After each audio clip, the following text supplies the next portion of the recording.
Good morning. Good morning. Good morning. I don't hear anything. Good morning, everyone. Good morning. Good morning, everyone. Good morning. I'm seeing some familiar faces.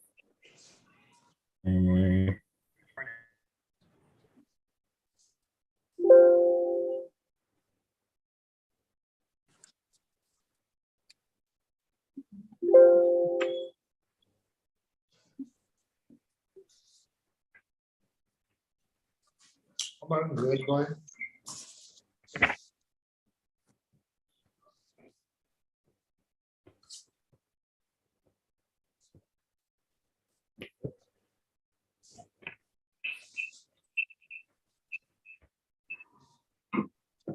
Hi, good morning, everyone. Can we give our colleagues, the other participants, a few more minutes, perhaps until 10:05? That's 3 more minutes to come in and join us. And then we would start the proceedings officially. Thank you.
Hi, good morning again, everyone.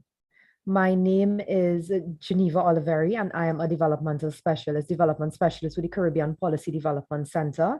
Welcome, and thank you for being here today. Today really serves to introduce 2 research papers titled, the first one is titled The State of NGO Operations and a Post-COVID-19 Sectoral Analysis in Barbados and the Eastern Caribbean. And the second is the impact of COVID-19 on NGO beneficiaries in the Eastern Caribbean. I think that they're quite relevant. They're very timely, of course. And I'm really interested, as I expect everyone would be, in hearing what some of the outcomes of this research would have been.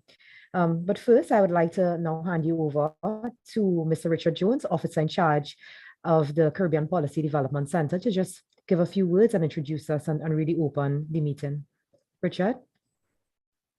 Thank you, Geneva, and good morning to everyone. I won't be too long. I know you're here to really hear the 2 studies, the findings from the 2 studies that we would have done.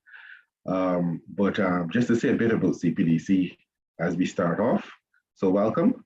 As many of you would know, and I see many familiar names here, Cpdc is a regional umbrella body. We've been in existence for 30 years. Representing the views and perspectives of NGOs across the Caribbean. We work in all CARICOM member states. We have partnerships with organizations in Dominican Republic, so I should probably say CARIFORM as well. And we have a membership of about 35 organizations, but we also have many more partners that we work with who are not members across the Caribbean as well. Our key areas of work span the range of like good governance issues, how we as a sector operate, the transparency and accountability levels, how we then also relate to governments and that policy space for engagement on issues that are relevant to us. We work on trade and economic development as well. We work on capacity building, and we work on the key area of sustainable development. And sustainable development for us would include livelihood issues for those most vulnerable in our societies, as well as the issues of climate change, which we know has been impacting us significantly for decades now. So that being said, this morning's session speaks to the impact of COVID. We all have experienced it. It has changed the way we live, and for at least 2 years, it has affected us, whether it's social, it's economic, the governance and civil liberties issues. It's impacted us in so many ways. From a social perspective, unfortunately, during COVID, we would have seen issues of increasing cases of domestic violence. We see the governments having to limit the social safety net availability due to lack of financing. And today, as a result of COVID, we see increased levels of crime as well.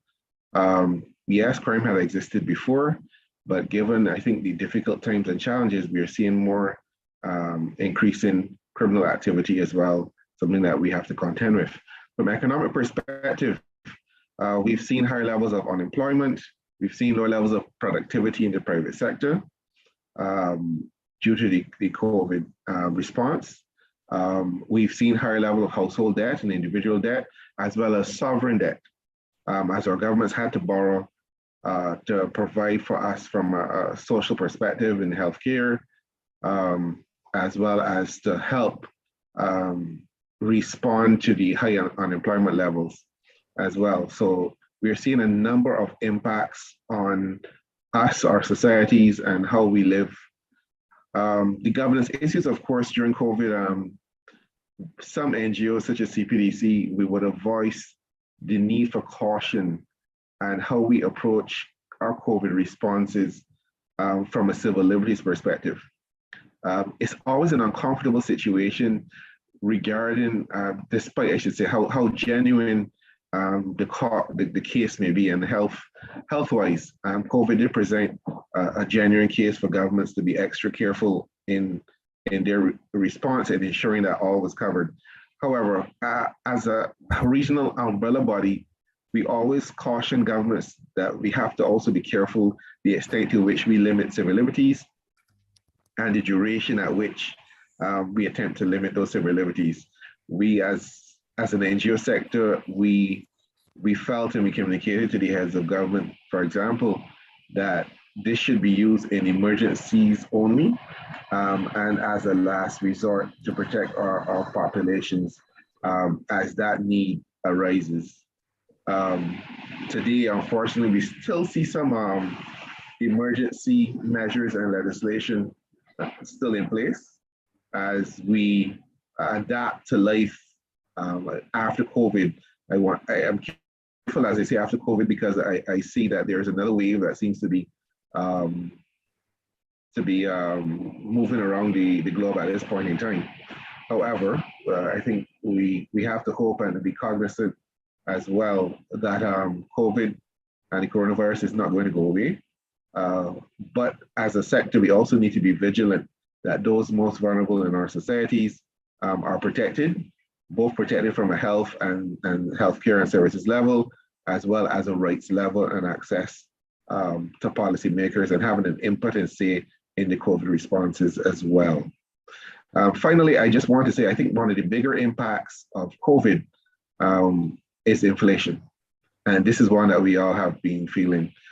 The lockdown measures to protect us from COVID and coronavirus and the spread of it, there has been consequences for some of those actions, which, while necessary at a point in time, nevertheless have resulted in us seeing some impact on our cost of living, oil price, food prices, which makes it very difficult for those most vulnerable economically in our society. And it's a matter we also need to look at and address frontally. And of course, the impact COVID has had on the NGO sector itself. Those organizations that deliver services to those most vulnerable in our societies. We ourselves have been challenged in many ways. We ourselves have not been exempted, have not been, I should say, we ourselves have not, we have been impacted in very similar ways to everyone else, whether it's the private sector, whether it's government. We've lost revenue, we've lost programs, we've lost staff and human resources and our capacity and our ability to respond to those most vulnerable at a time where it is most needed. So I look forward to the presentations this morning, and I'm sure Grace-Ann and Kriston will provide you with a good idea of the outcomes of our research studies. So have a good session. I certainly will be here contributing as well. I look forward to your participation as well. Thank you very much, Richard. Thank you for that very insightful introduction. It really set, I think, the tone for what the research is about, and it takes us into the next section, which is really the substantive part of today's session. So first, I would like the panelists, Dr. Grace-Ann Cornwall and Kriston, to introduce themselves. Dr. Cornwall, would you go first? A pleasant good morning, everyone. I'm not too sure what the weather pattern is across the region right now, but certainly in St. Lucia, we have been experiencing some rains for the past 3 days, you know, some heavy rains. My name was provided. I'm Grace-Ann Cornwall. I'm a Jamaican national living and working in St. Lucia, the Eastern Caribbean. By way of expertise, I'm a social development practitioner with expertise in social and participatory research, youth and community development, as well as social policy. Thank you. Thank you very much, Dr. Cornwall. It's an honor really to have you here with us. And I look forward to a lot of your perspective. Kriston, would you like to introduce yourself next? Thank you. Hi, good morning, everyone. My name is Kriston Herbert. I am a project officer at the Caribbean Policy Development Center. I've been in the NGO sector for around 2 to 3 years now coming, and it's a pleasure to continue working in the sector and carrying out my roles on the Cpdc banner. What I mainly do currently, I've been involved in the creation of some of the videos, some of the research pieces that you would be aware of, and the implementation of some of the grants under the program, strengthening civil society's ability to alleviate the impact on vulnerable groups as well. So thank you for the opportunity to be here and speak to you about the research. Thank you, Kriston. It really is also an honor to have you. I know how diligent you are and how committed you are to this type of work. So, so let's get in. I would first though like to ask everyone, you could leave the questions for after, or you could put your questions in the chat so that we could have a very conversational kind of approach post interview with the panelists. So the first question is really for you, Dr. Cornwall, and Kriston, you could follow with your answer. Can you briefly summarize and let us know what the scope of the research was? That it is in terms of country distribution, the types of NGOs surveyed, the duration, in terms of time, how long did it take to do the research? Just the typical background, just some context in terms of the research. Okay, I think I'll go first. Just by way of context, I want to say that the Caribbean Policy Development Center had previously undertaken 2 online assessments in April and in August last year on the COVID assessment. Now, one survey had lent itself to looking at the impact of COVID on the NGO sector, and the other study allowed us to look at the impact of the pandemic on vulnerable populations served by these NGOs. Now, these surveys, there were 4 general findings. One, that a vast majority of participants expressed great concern about the local economy and uncertainties about job security. If you recall, during the period over 2 years ago, we had a lot of, can I say, crashes, real crashes. We had an immediate response to our tourism sector, which required globally, there was no international travel. And for islands in the region, such as Antigua and Barbuda, whose GDP heavily depends on tourism, there was a big fallout in that sector. Number 2, in terms of NGOs, the leaders in the sector were very concerned about the long-term, the medium-term to long-term effect that the pandemic would have had on this population. Then we had persons really grappling with their beneficiaries' existence in terms of financial support, healthcare, and food security. Why I mention this, it's because with those 2 studies, the impact of the pandemic on the NGO sector, and having a broad overview of what could have been the impact on the beneficiaries through technical assistance, Cpdc would have commissioned a broader study to look at the NGOs, not just the NGOs, beg your pardon, but the beneficiaries of those NGOs. Now, the study was done during the period of July through to August in 2021. There were 24 organizations engaged and 150 beneficiaries from those organizations. And by and large, there were 4 objectives for this study. The study was the impact of COVID-19 on NGO beneficiaries in the Eastern Caribbean. There were 4 objectives. 1, to ascertain the main social and economic impacts of the COVID-19 on beneficiaries. 2, the primary social service needs. 3, the development services required by vulnerable population, and some of the key advocacy issues. I would pause here and allow my colleague to offer a response. Thank you, Grace, for that beautiful introduction and contextualizing the studies that Cpdc would have conducted previously in June and October of 2020. All interesting studies in the context of the work that we are currently doing and the impacts, as you would indicated, indicating the concern about the long-term impacts on the civil society sector and their beneficiaries by extension. The institutional assessment, or the state of NGOs in the post-COVID-19 environment, was developed in June 2021 as well. The research was conducted over 90 days.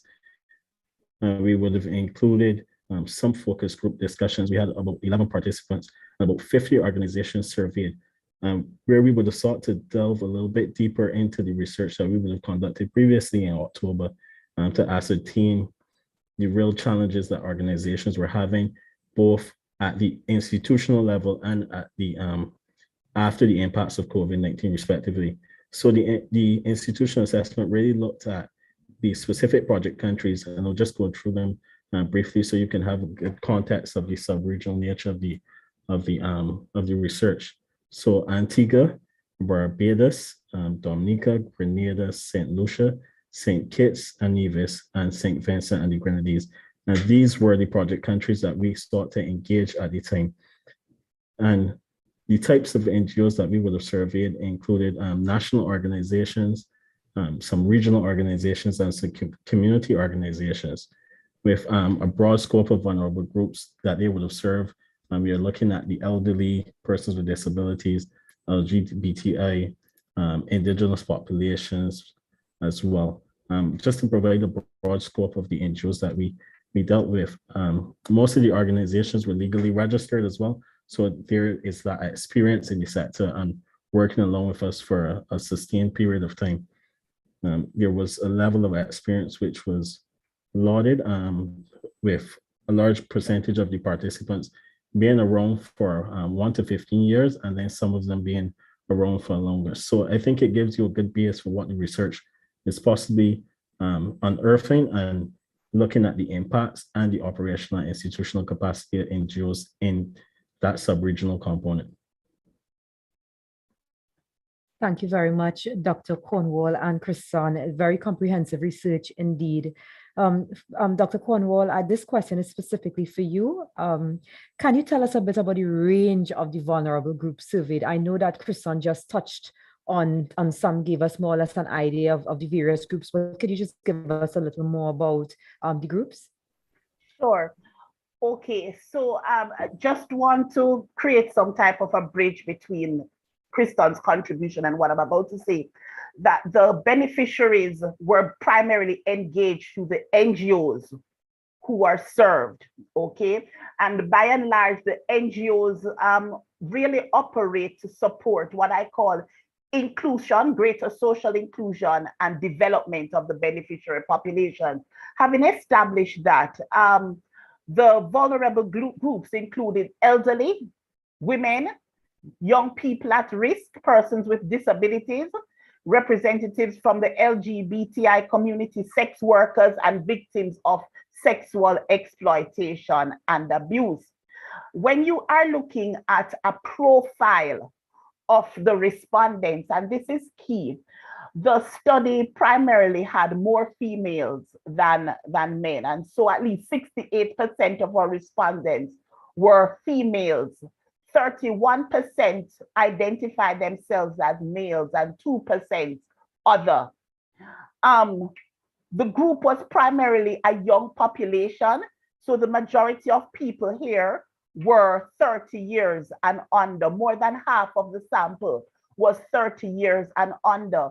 And I want us to take note of this because certainly in terms of policy work for the Cpdc going forward, as well as other NGOs in the sector, we must do a lot to harness the assets, the resources of our youth population, our young population.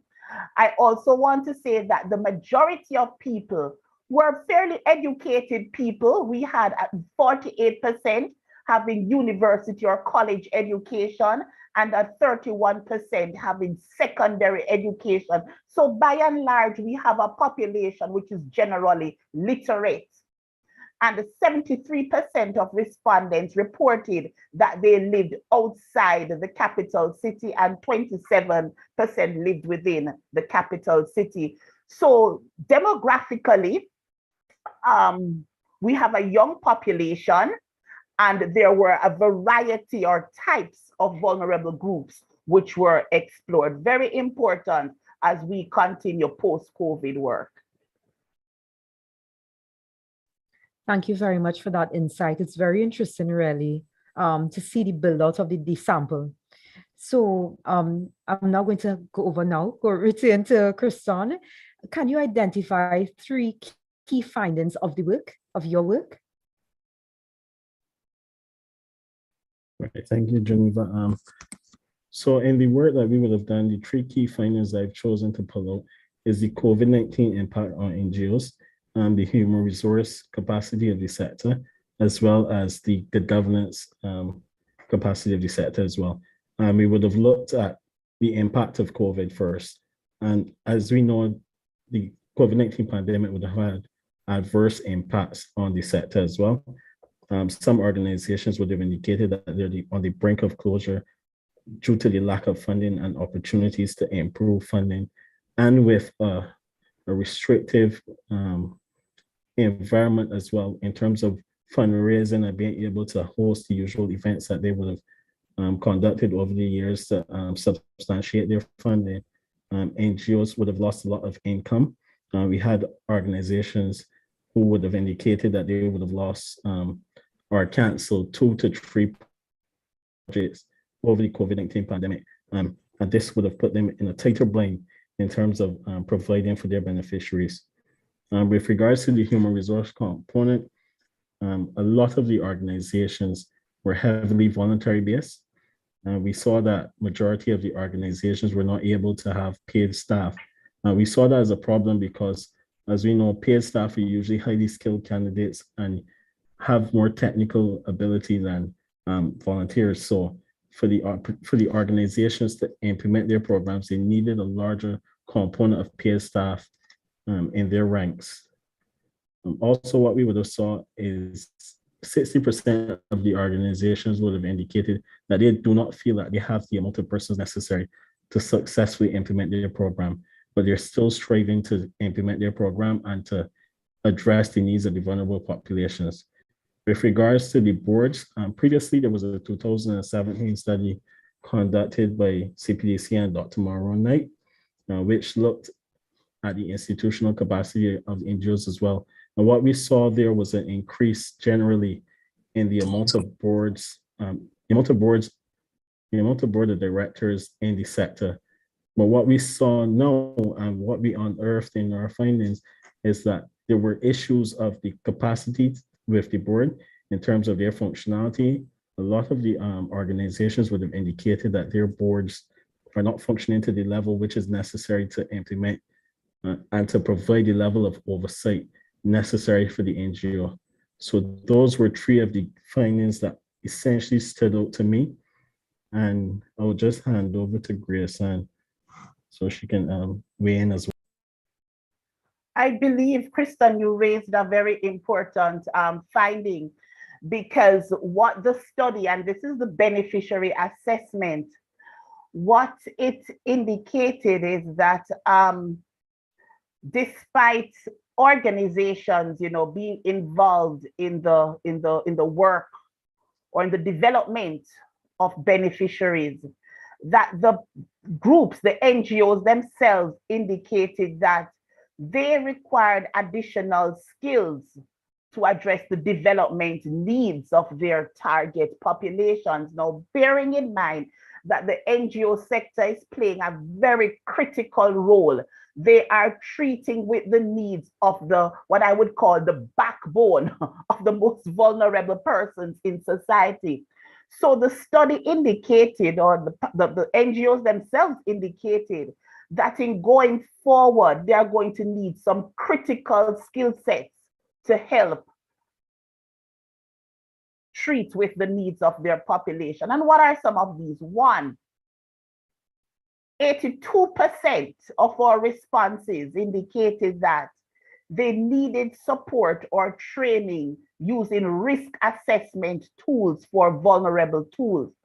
It's coming from the social development sector, the use and the importance of risk assessment tools. It's absolutely critical because you want to know the level of risk that you are dealing with.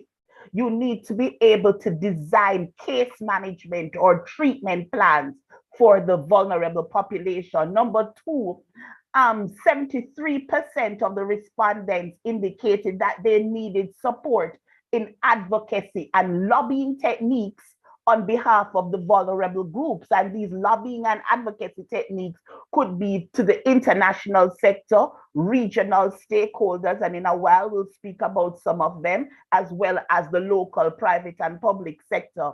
There was also need for capacity building within the NGO sector with regards to performing data collection and storage procedure. A lot of what we must do and need to do in the NGO sector, and I want to say the social sector going forward, will rest on the good use of data and analytics. And therefore, our service data, our administrative data that we collect, we all need to improve our capacity to use this data to build better proposals and to support our advocacy needs. And, finally, 55% of the responses cited that there's going to be need for greater information and communication technology skills. This little instrument here called cell phone has really changed in the past 5 years, and therefore, as NGO workers, as social development practitioners, we are going to have to all, and it's an instruction to me too, we're going to have to be all to get with the digital society. Working on Facebook, working on Twitter, sending emails, sending attachments. This is the way of the modern life, and therefore our use and our appreciation to incorporate data to mainstream information technology in what we do is going to be, these are critical assets or critical features for work engagement in the post-COVID phase. Thank you very much, Kristen and Dr. Cornwall. Dr. Cornwall, that last point was, I think, quite poignant. It's the difference between us standing still or staying behind or even moving forward. Yes. So definitely that's something we need to jump on board and see. Well, it takes me to my next question, really. Is there anything that surprised you in the findings?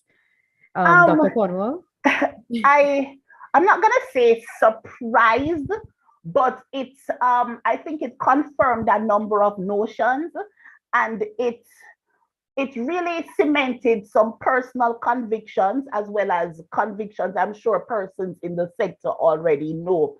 I'd like to cite two things, if you will allow me to. One,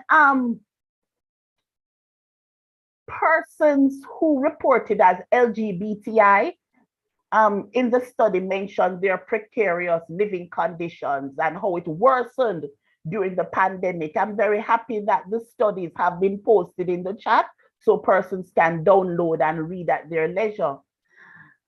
Within the study, persons reported that during the COVID pandemic, their situation got worse.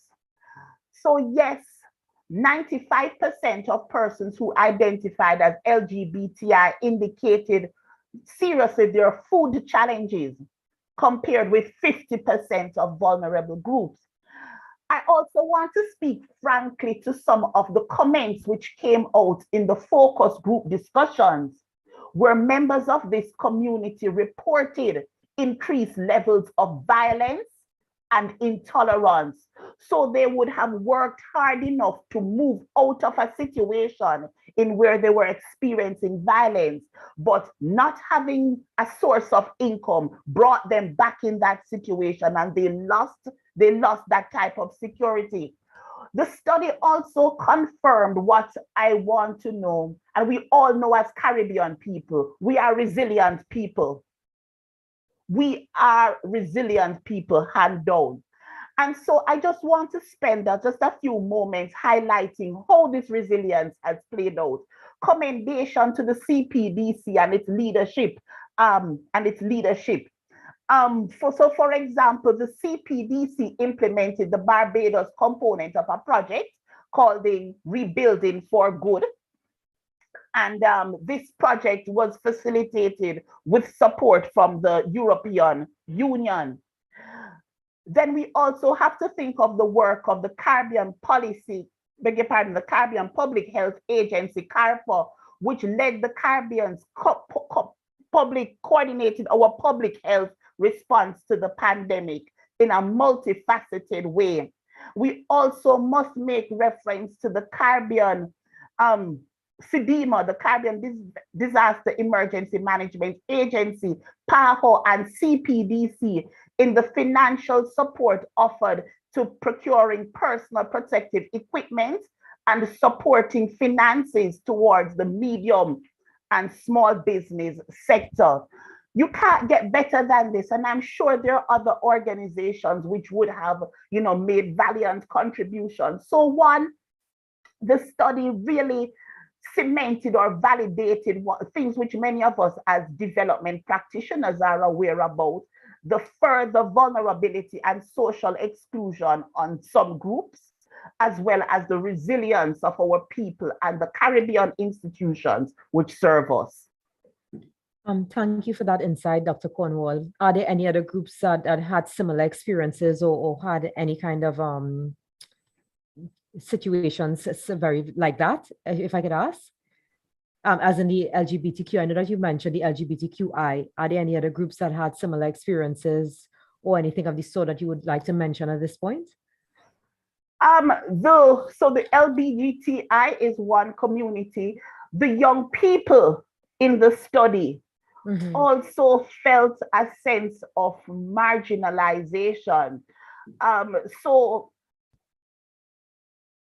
school and schooling became a challenge for some of these young people. The anxieties of not having the equipment to study online. For many students and teachers too, they were brought wholesalely, without any prior orientation into this need to function online. And so some young people reported, unreal coping strategies. You had single parents who participated in the focus group discussions on trying to balance the real challenges of work and sharing the one communication device in the household so that education and employment could take place at the same time. And this causes some serious amount of stress. And you would see throughout the report that psychosocial support and counseling are real resources which the post-COVID society must do some type of investment. Thank you very much. I know we'll go to Chrison next, and I know that we are not yet taking questions from participants, but given that we are on the topic, I see that Olivia Smith posted in the group that migrant communities were affected. And I know specifically for Trinidad and Tobago, we have a large intake of persons from Venezuela who's coming in. They're coming in on small boats, and they're braving the waters, and they're coming in and literally running to shore. And the COVID-19 pandemic, of course, would have affected those persons who was seeking informal employment and these different types of situations. Were migrants dealt with in the study? Migrants were not explored in the study, but I take note of this point, and certainly this is an area of work which the Cpdc may wish to invest. And it's important too, especially in the area of our social protection systems.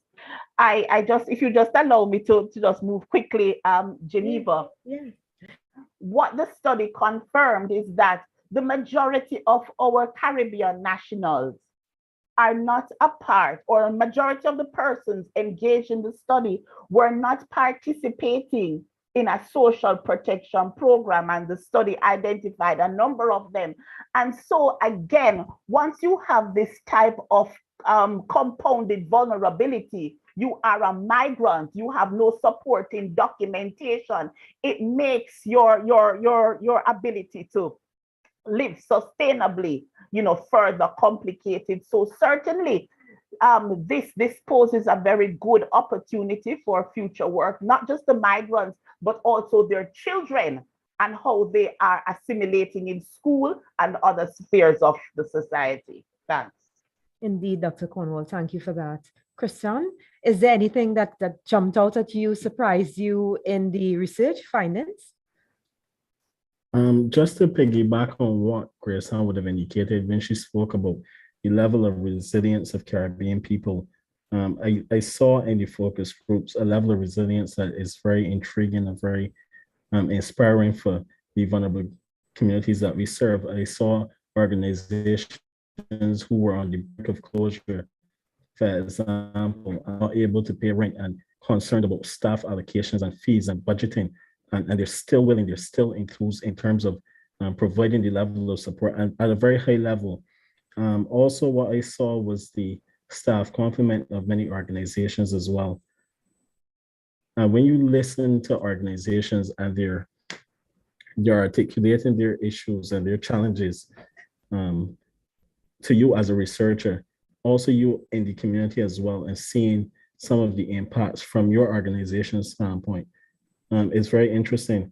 A lot of the organizations that we would have engaged indicated that they had difficulty maintaining staff, and they were heavily volunteer-based, as I said earlier. And with this level of volunteerism, it's good to see, but in terms of the technical ability of many organizations to implement grants, to write proper proposals, to do their service delivery, I think it's important that we look at the sector in terms of technical support and technical assistance in terms of providing a level of mentorship and assistance to some of these organizations who do not have the capability. And as Grayson would have indicated, the resilience is still there. Organizations are able to perform at a very high level, even though the staff complement necessary is not there. And that was one of the major findings that stood out to me in this research.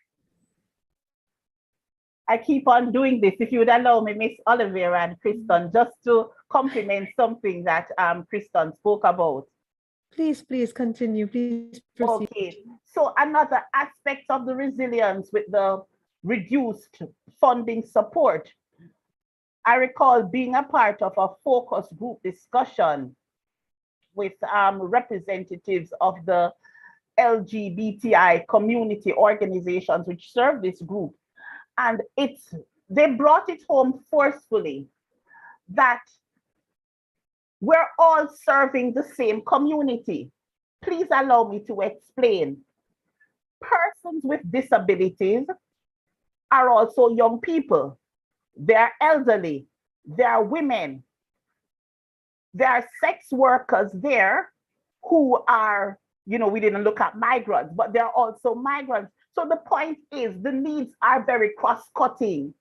And therefore, one aspect, it was not fully underscored, but it's something that we must do in terms of our practice as social development personnel. We need to collaborate. So during the pandemic, persons indicated that they started to collaborate in putting proposals together so that they could strengthen the area of their service. Interagency collaboration. Thank you, Beverly. Thank you very much, Dr. Cornwall, for that. I find that to be very interesting. And that really speaks to the whole idea of resilience. Huh? Yes. Finding ways of being stronger, of doing things, staying relevant. My next question for you, Grayson, is indicate some recommendations to improve the inclusion of the most marginalized in a post-COVID-19 society. Okay. I'm going to cite three broad-based recommendations. And it comes within the remit of legislation, innovation, and advocacy. And so I want to say that social inclusion usually results from a change in legislation and social change in society. Therefore, the NGO sector needs to play a key role in advocating for what I call the passage of key legislations to make the quality of life of persons better. And what are some of these key legislations? One, minimum wage. It's very important that in the Eastern Caribbean, that we take a strong look at this issue of minimum wage, because many persons are performing honest labor, but they are being offered remuneration which will not allow for survival. So we need to take a quick look at that registration. And number two, in the context of the increased levels of domestic violence and intimate partner violence for countries which have not taken a critical look at the revision and the passage of their Domestic Violence Act, they need to do so. And so I'm speaking about those two pieces of legislation. Number two, with regards to innovation and capacity building, there is going to be need in a post-COVID period for us to improve the capacity of our NGOs in the areas of financial management, research and information storage, grant proposal writing, project management, and leading advocacy campaigns. And finally, or my third recommendation would be facilitating improvement in the leadership and the management skills of our NGO leaders for greater impactfulness of the sector, not just qualitatively, but also quantitatively, we need to be able to measure change. Thank you very much for that, Dr. Cornwall, and thank you for itemizing. It was a very clear strategy on the way forward. So thank you for that. Kriston, my next question is for you. What has CPDC done to respond to the challenges of NGOs resulting from the institutional assessment? For us at CPDC, the implementation of the project, which would have funded both of these researches, the strengthening civil society's capacity to alleviate the challenges of vulnerable communities in Barbados and Eastern Caribbean, would have directly tackled many of the challenges organizations, and by extension their beneficiaries would have faced. So far, we've been engaging in capacity building. We would have developed an online training course and toolkits which focus on information communication technology, so the cell phone and the WhatsApp and the use of Facebook Messenger that Grayson would have indicated previously. We would have also looked at resource mobilization in terms of funding and how to get fundraising letters out there and how to engage donors. We also would have looked at beneficiary needs assessments.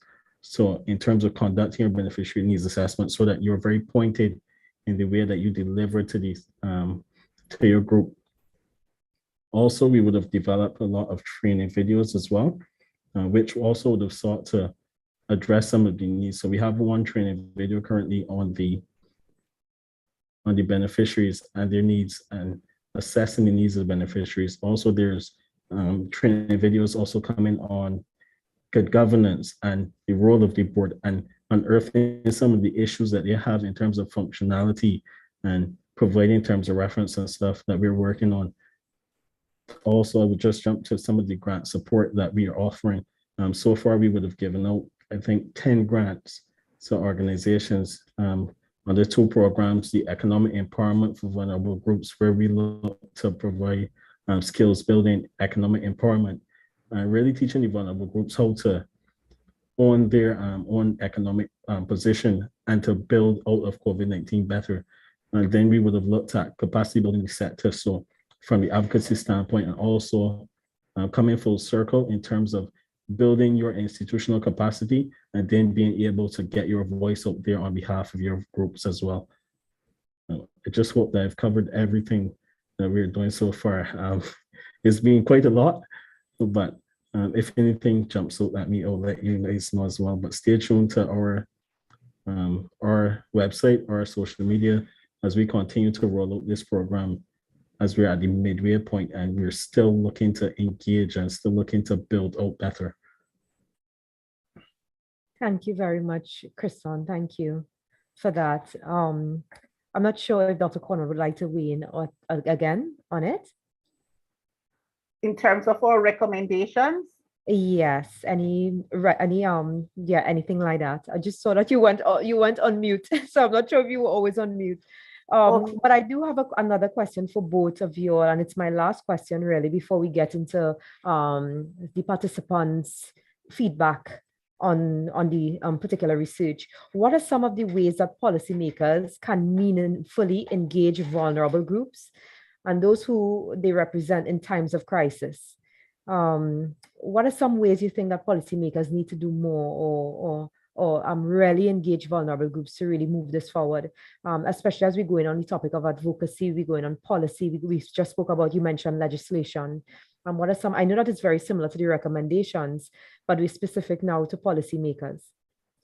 I would like to make reference to a comment posted by Miss Olivia Smith in the chat, and which speaks to us getting the foundation ready for that type of inclusion. So there's reference to the CARICOM Civil Society Charter. I also want to say, having done 2 years of lockdown, isolation, Zoom meeting, we need a space as policymakers to re-engage our citizenry. We need to have people speaking with us and not necessarily us speaking to them. You know, there is a difference. and to hear from beneficiaries. How would you want to be included in this new society? I believe beneficiaries, it's going to be very important that they are included or in their charter of the way forward. One of the features which the survey brought out to us is that persons having gone through the COVID period still remain optimistic about their future. So it is for us to capitalize on that level of optimism which exists, and as policymakers, re-engage, dialogue, converse, and utilize the data to inform our decisions. Thank you very much, Kriston. Thank you, Geneva. I won't weigh in too long on this issue. We spoke briefly with the NGOs previously as well through our impact summary reports. And what we found was NGOs really felt like they were left out of the international, the national, and regional policy spaces. And I'll just say there is a space for NGOs because NGOs do the major support to vulnerable populations, and NGOs should be engaged at a level where they feel like they're impacting policy. What I think Cpdc is trying to do now, and what I think is important as well, truly work with the CCWG and our partners in the region, our implementing partners, and putting NGOs across the region back in the policy space. I think that is important so that we can have the discourse necessary in terms of responding to the needs, in terms of directly addressing what we want from policymakers in the region. And I won't weigh in too heavily on the CCWG. I think Geneva is doing some great work with the CCWG, and there's potential for the CCWG to continue to make a great impact on our policy in the future. Thank you very much for that, Kriston, and thank you, Dr. Cornwall. I would like to now field some questions from our participants, our colleagues who have been listening all this time. And I know that Olivia would have put some stuff in the chat, but now we're opening the floor. So please give feedback, ask questions.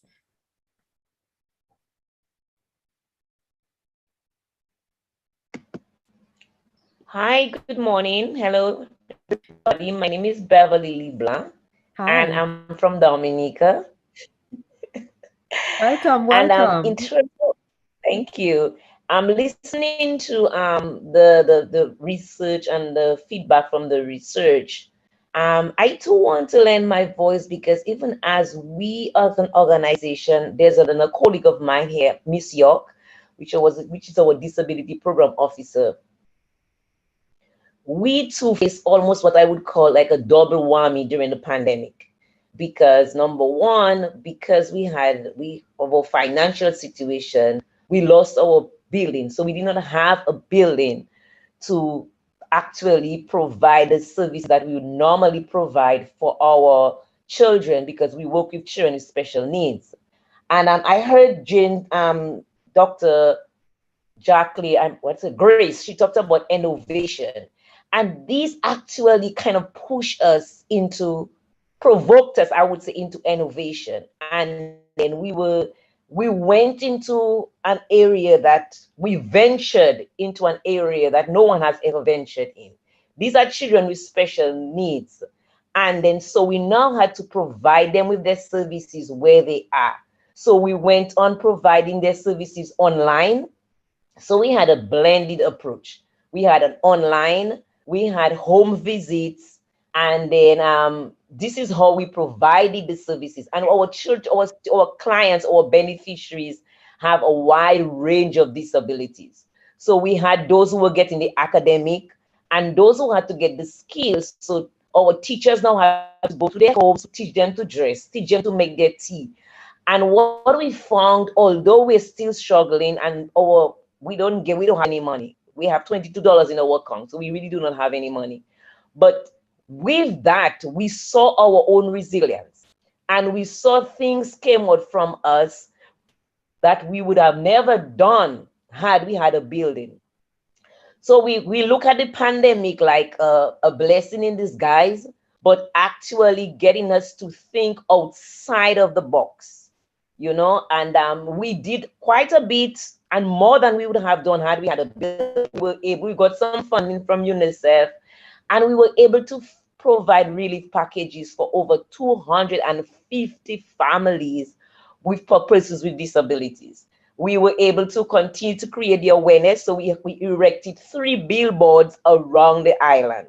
We trained teachers, we trained parents, our networking capacity increased. We network with other international agencies. That is why I really saw the interagency collaboration came up, was a very strong point for us during that pandemic. And then it benefited us, I believe, with us right now in terms of our internal capacity. When we would go back outside, when we would have our building, which we believe is going to come soon, we are not going to start from scratch, because we used the opportunity to build our internal capacity, to strengthen our record, our report. And we keep it every day, we keep it every week. We would reevaluate. We had school for 4 days, Monday to Thursday, and on Friday we had our reporting, where all the staff came. We report what went well, what do we have to do. We started implementing our IEP. All our students now have IEP. So these are some of the things that worked for us during the pandemic that we would not have done had we had a building. So we are looking forward and right now we are looking, as the needs arise, we are looking to train other NGOs in using the technology, Google Apps. We now have a project we are hoping that Cpdc can fund for us, because we sent it for us, to train our parents with the Google Apps, because this is what we use to train our NGOs, because as Grace rightly said, we have to use the online capacity. We have to increase our capacity. So this is one of our successes from the pandemic. Yes, we were faced with it and we hit it head on, and we are seeing it bringing forth fruits, and we are hoping to continue with the trend and continue to improve on how we deliver our services post-pandemic. And we are not going to go back to how it was. We're just going to strengthen and do what we are accustomed of doing. Quite commendable, Ms. LeBlanc. For those who may not know, could you please just tell us the name of the organization or put it in the chat? Thank you. Okay, my organization is Achieve Melanin Center and Circle of Friends. And the organization is Circle of Friends, and the school is Achieve Melanin Center. We are located in Dominica, Commonwealth of Dominica, the Nature Isle of the Caribbean. Thank you very much. Indeed, truly the Nature Isle. Does anyone else have any questions, would like to give any kind of insight or any additional information?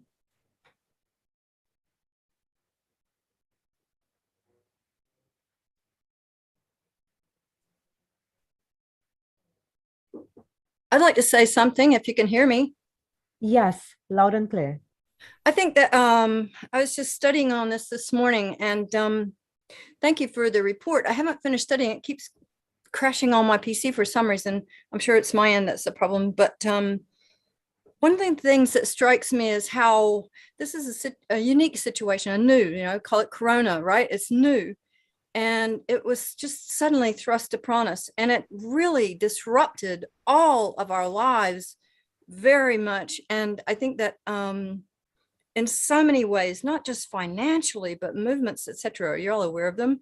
But what I want to say is that I think that these kind of situations are ones where we really can make the most of collaborating, getting together like we are right now, and sharing notes and talking about things, and actually forming some action plans and what have you, helping each other, especially because, and on page 10, there's a note there, Kriston, about using technologies, I think, for collaboration down the bottom of page 10 in the report. And I would just like to emphasize that I think that is something so important, not just because of, I mean, we've learned how to do these Zoom meetings, right? I think you guys are doing a really good job of it too, by the way. I've seen a lot of examples and yours kind of stand out as being pretty good.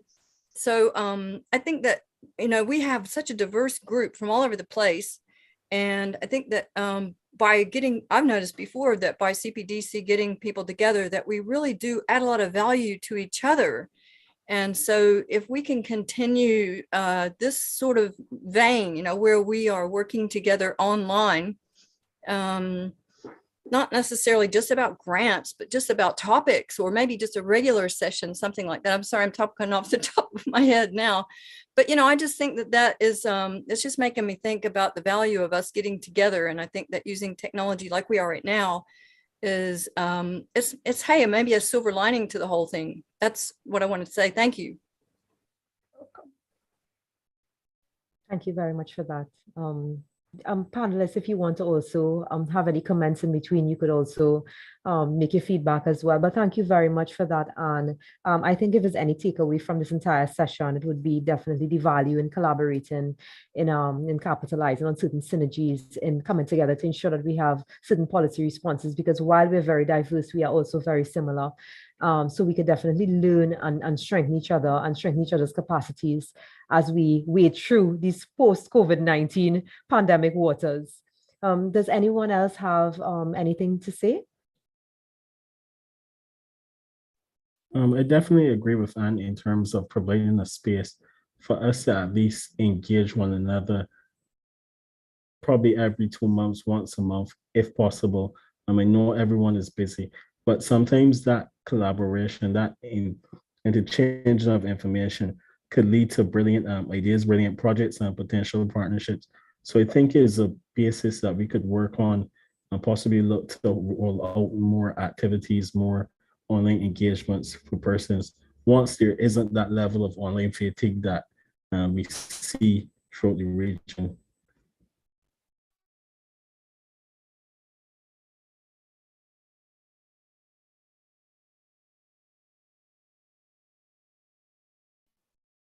You're muted. I see a question in the chat. I don't know if Christian, would you like to take that? Is there still opportunity to apply for NGO grants to promote initiatives to increase economic sustainability? Would you like to take that one? I think we have one more grant available for the improvement of economic empowerment for vulnerable populations.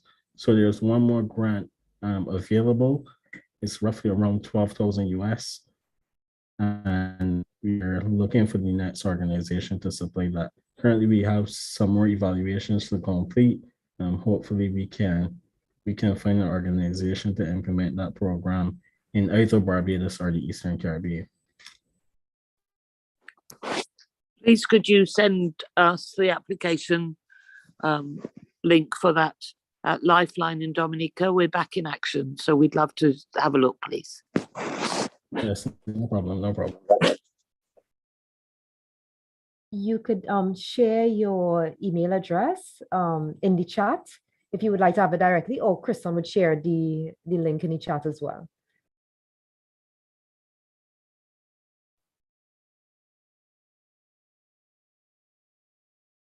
Anyone else? Anything you'd like to add to the body of research? Or we could take a final question or comment. It doesn't have to be a question. Okay. Well, thank you. I also want yes, to say sorry. this Beverly again. I want to, I didn't have the opportunity to interact with Kristen during the research, but I did interact with Grace, and I really want to thank her for the manner in which she conducted the research and her, you know, interaction. You know, she was doing her research, but at the same time, you could feel that this is not someone who was just doing a work just because you were given a job to do. There was really that genuine concern and want to get the information. So I really want to thank her, and also Cpdc for their continuous work. And since I have been engaged with Cpdc through the advocacy training and to the other activities. I really want to thank them for the continuous work that they are doing, particularly for our NGOs within the region. This is our, like, we have an advertisement in Dominica where we call, when we are trying to advertise our local things, we say it's as local as Kalalu. So it's local, it's our Caribbean organization looking out for the NGOs within the sector or within the regional sector. And I really want to commend them, Mr. Jones and the others, for the work that they are doing in helping to build the capacity of the NGOs, the NGO sectors in Dominica. I mean, our work is sometimes overlooked because of what we do, and we are the boots on the ground, we are the one who goes in the highways and the byways.